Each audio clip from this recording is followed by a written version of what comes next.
यशोदा जी के ललना कब बड़ा होई ब्याह। यशोदा जी के ललना कब बड़ा होई ब्याह। यशोदा जी के ललना कब बड़ा होई ब्याह। मेवा मिश्री दूध और मलाई, मेवा मिश्री दूध और मलाई, अपने हाथे ललना कब तू खाई ब्याह। यशोदा जी के ललना कब बड़ा होई ब्याह।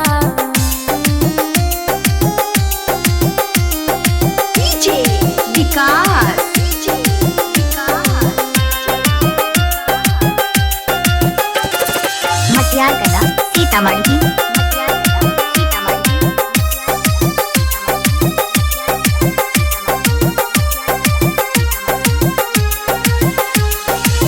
छोटे छोटे पौआ सोने के खड़ौआ, छोटे छोटे पौआ सोने के खड़ौआ,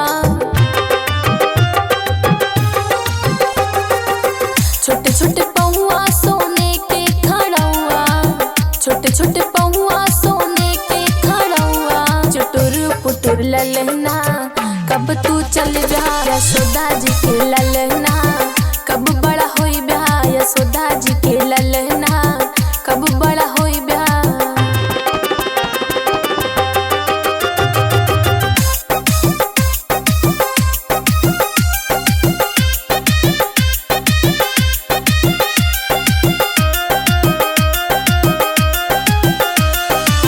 राम लखन जैसन सुंदर जोड़ी, राम लखन जैसन सुंदर जोड़ी,